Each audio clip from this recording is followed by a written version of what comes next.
Thank you for Patreon now for donating to the Patreon. Hey guys, it's Vanity Ezel, back in the Carfe Vanguard, Ezel and the Vanity weekly videos. If you enjoyed it, like, comment, subscribe, and so sorry. So, before I continue on, I just want to say Happy New Year's to everyone. I mean, the day this goes up, it's the day after New Year's, but, for me, I'm recording this on New Year's Eve, 4:02 p.m. on December 31st, to be exact.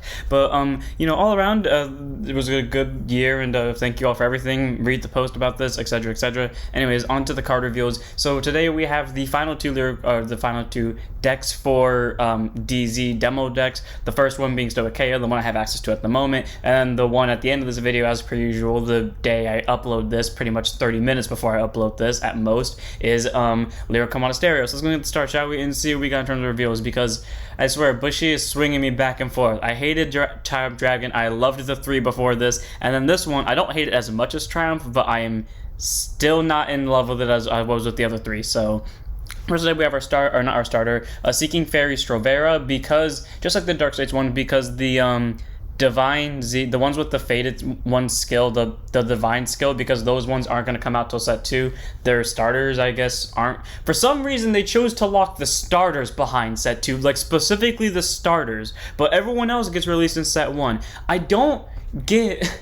why? That doesn't make sense to me, that it was specifically the starters and everyone else gets in set 1. I don't understand it, but okay. Anyways, Seeking Fairy Strovera, Great on Boost 5k Shield, AK base, auto when wrote upon by a Variety Fest Dragon, draw 2 cards, ditch 2 cards, so it's pretty much Rancor Chain, but a mandatory skill if you ride upon with a certain card, and then it's a mandatory drop 2.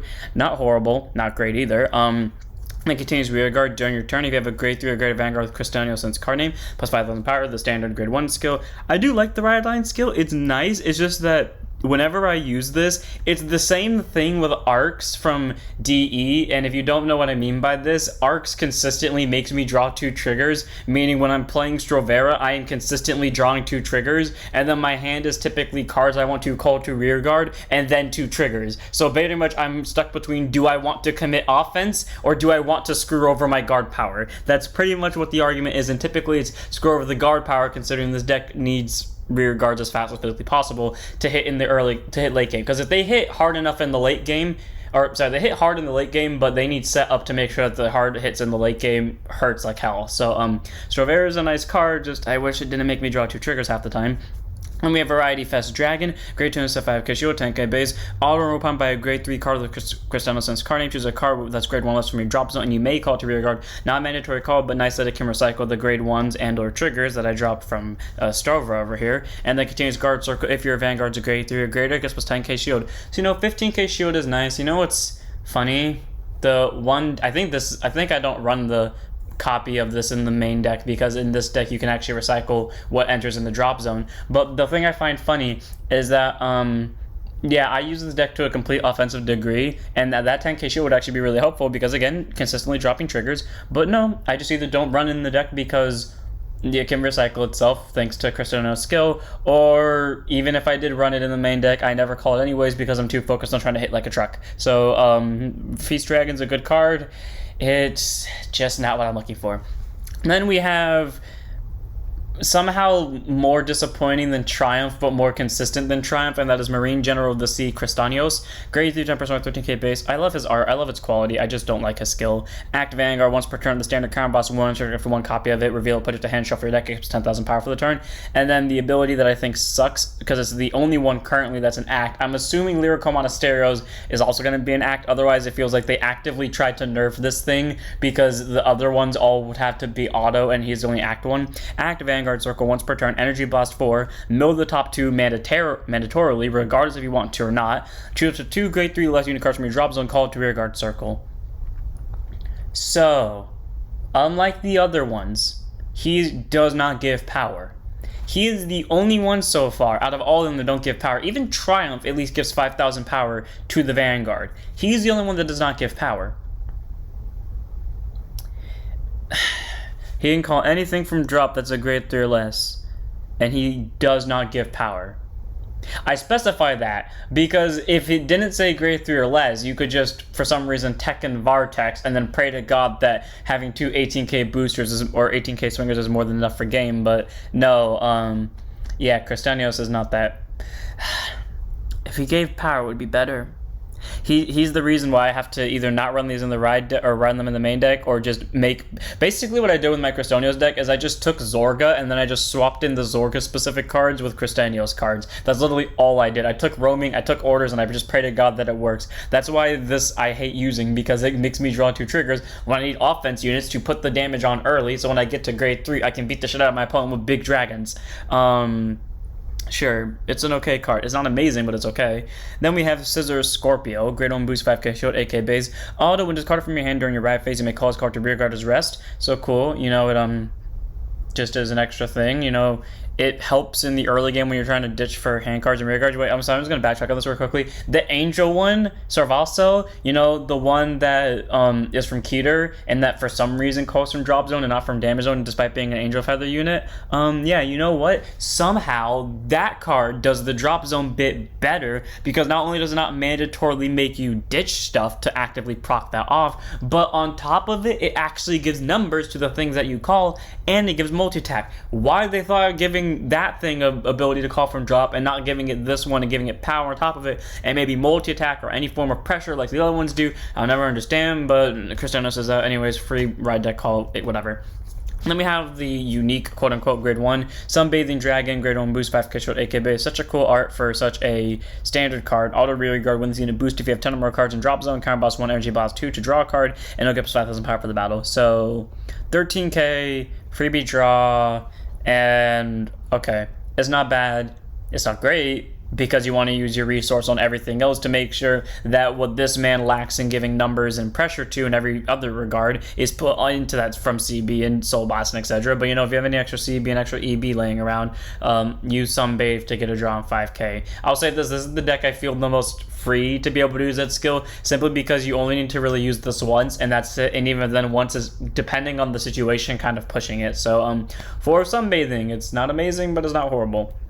Then we have Battle Siren Volantia. Oh, look at that. The exact same skill as the fucking dragon. I don't get it. Literally, the dragon skill from Keter was when it is placed from drop. If it is word for word the exact same, the only difference is the name of the grade 3 that has to be present. I don't get why Bushy specifically made an Angel Rideline, the thing that I know at least a lot of people have been goading for, call from drop instead of calling from damage, even if it's just for a demo deck. But on top of that, they literally, even though everyone's also complaining about the entirety of the demo decks, all the unique quote-unquote cards are pretty much carbon copies of each other, instead of, you know, giving every deck at least the one unique card, they just choose to make 2 trial decks almost exactly the same by having them both call from drop, even though one of them has no right to, and then give them almost the exact same lineup of the grade 2 that is supposed to be unique, with the only difference being what the Vanguard's name is. Because it literally is the same thing. When call from drop zone, if you have a grade 3 grade Vanguard with Custodians and his card name plus 5,000 power, I don't get it.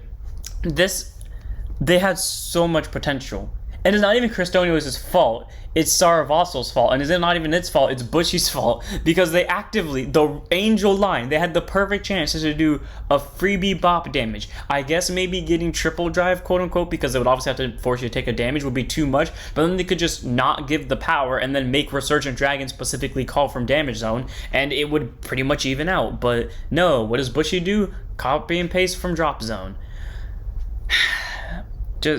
It's not a bad grade 2. It's not. It's just Bushy's decision making is what's bothering me for this thing.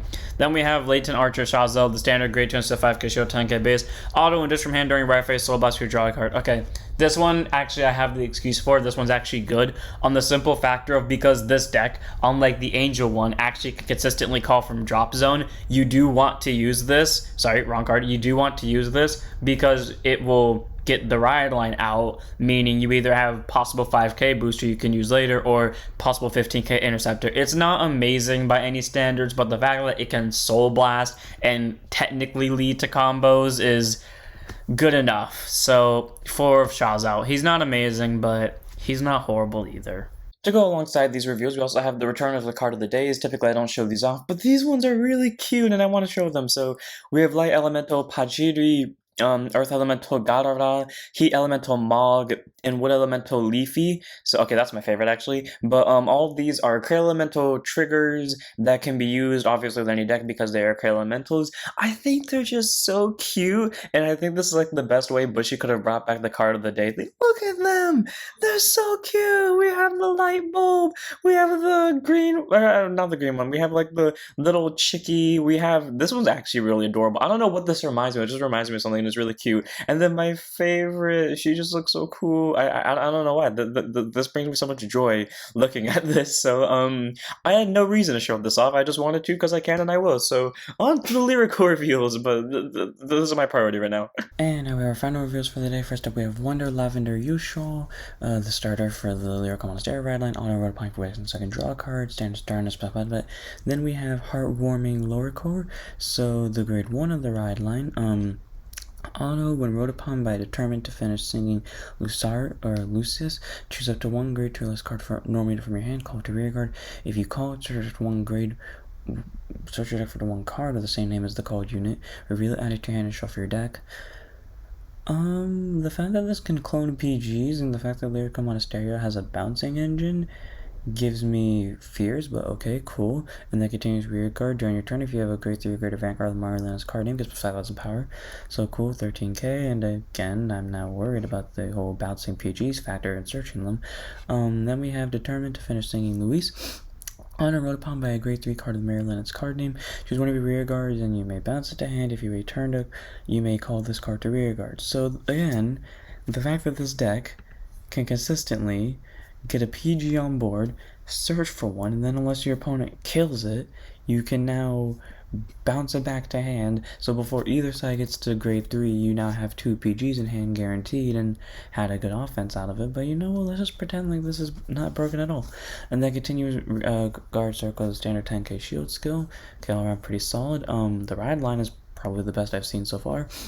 Then we have Love Call Maryland, the standard act Vanguard, once per turn, card plus 1, for copy, add it to hand, shuffle the deck in and give it plus 10,000 power. And then her auto Vanguard skill is when she attacks a Vanguard by energy blasting 4. Choose one of your rear guards, bounce it, choose up to one grade 3 or less unit card from your hand, call it to an open rear guard circle, and that called unit gets plus 10,000 power for the turn.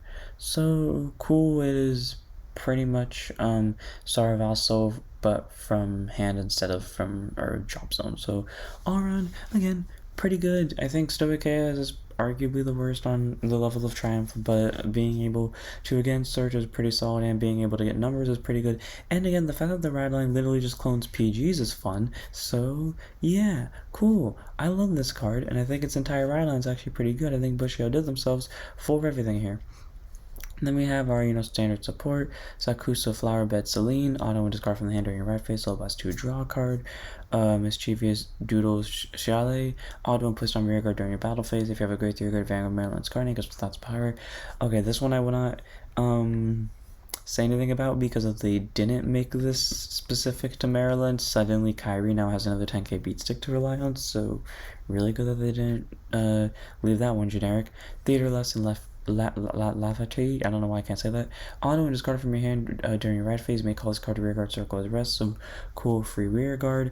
And then the hasty loafer is Nina, auto rear guard. When this unit boost, if you have 3 more units with different names, Counter Blast 1, Energy Blast 2, draw a card and gives stuff that power for battle. Well, cool, because it only requires itself, the Vanguard, and literally anything else, and suddenly you have the ability to get the draw 5k. Alright, pretty solid. I think this line of reveals is actually pretty cool, and now I can't wait to test out the PG clones. So without further ado, I'm going to here. Hope you guys enjoyed. Alright, we got some pretty good reveals, and yeah, the demo decks I have some hope for. So I'll see you all in the next one. Don't forget to like, comment, subscribe, jump follow Twitch, and don't forget to send up your Vanguards.